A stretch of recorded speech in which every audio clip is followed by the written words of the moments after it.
Hello from the Santa Clara Post. My name is Sophie Hunt and I'm here to talk to you today about the juul. I will give a history on the juul and where we are today, and then we will talk to parents of kids who are juuling themselves and the effects this has on their families. In light of the teenage vaping epidemic, it is time to hear from the parents themselves and see how they're feeling about a device that is potentially very harmful to their children. In 2017, Juul Labs had created a net revenue of $224 million, becoming the number one e-cigarette on the market. By 2018, their revenue was at $1 billion. In 2019, Juul had high hopes of tripling their revenue. As the Juul e-cigarette market continued to grow, so did the public scrutiny that came along with it. Unfortunately for Juul Labs, a once thriving company is now facing criticism from the Food and Drug Administration and potential bans in many different countries. The company is also facing lawsuits from parents and whole school districts claiming that the juul should be considered a public nuisance due to how many young adults are choosing to juul, and yes, there is a verb coined for the action. Juul was released in 2015 with an influencer marketing strategy and has gotten extremely popular since creation. How did this company get so popular and become a national news story? The popularity of the juul starts with the design. Its innovative design and ease of use allows young users to be able to start using without any prior experience. As long as the user has a mouth, a pod, and can inhale, the juul is readily accessible to any person who wants to use it. And this is why the juul is so accessible to younger generations. In 2017, many high schools started to report that the juul was starting to become a problem across high school campuses. Juul became a part of a young adult's identity and also a social activity young teens could do with their friends. Although Juul claimed that their products are targeted towards adult smokers trying to quit, studies have found this is not the case. In April 2018, the U.S. Food and Drug Administration announced it is conducting an investigation of underage sales of Juul products and sent a letter to Juul requesting to view the documents around the marketing of its products. A few months later, in September of 2018, the FDA commissioner coined the phrase the teenage vaping epidemic and forced Juul Labs to submit plans detailing ways to combat youth use in 50 days. Since then, Juul has currently halted sales of fruit-flavored pods in stores last November and then this October online as well to try and combat youth use. This all sounds great, but it really is not, as fruit and dessert-flavored pods only account for 10% of Juul's sales, and 70% of young adults admitted to mint and menthol being their flavor of choice when buying pods. Since all of the backlash, a company once valued at $38 billion is now worth $24 billion due to all of this recent backlash. Now that you know all the background, it's time to truly dive in.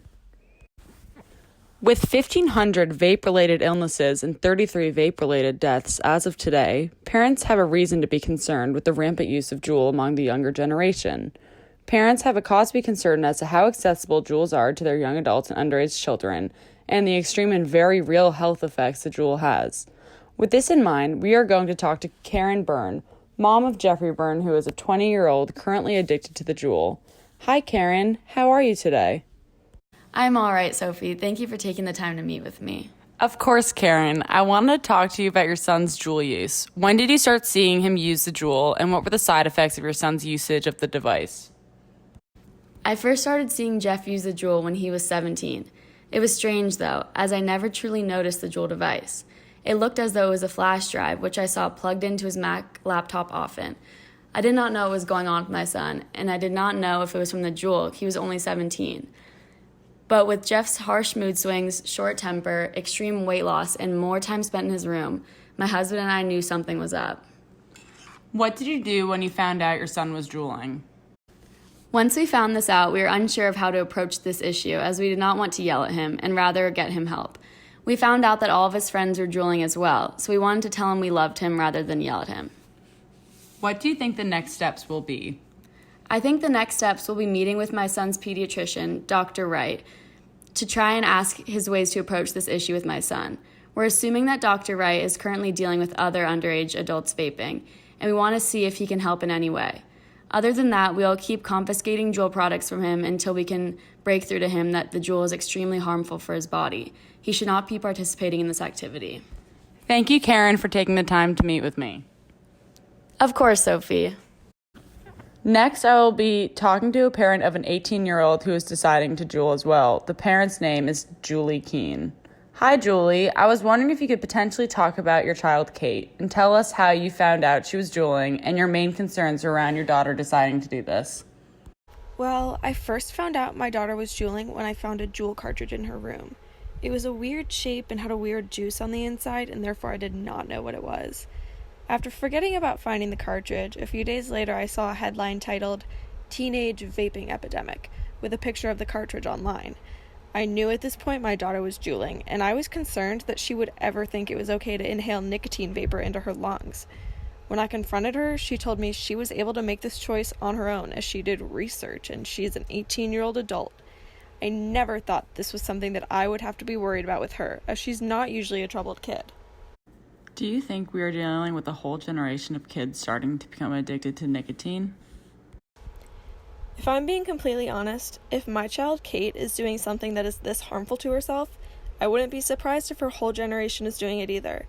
The juul is a terrible device, and due to one pod being 5% nicotine and that being equivalent to a whole pack of cigarettes, I wouldn't be surprised if thousands of other kids are addicted as well. We need to prove these kids that what they are doing is extremely harmful and affecting themselves, but also their well-being of their families. I'm concerned for the safety of my daughter. Aware of the long-lasting effects of the juul. If your child is using the juul, it is important to mention to them that it is just as bad as a burning cigarette due to the high concentrations of nicotine that the device delivers.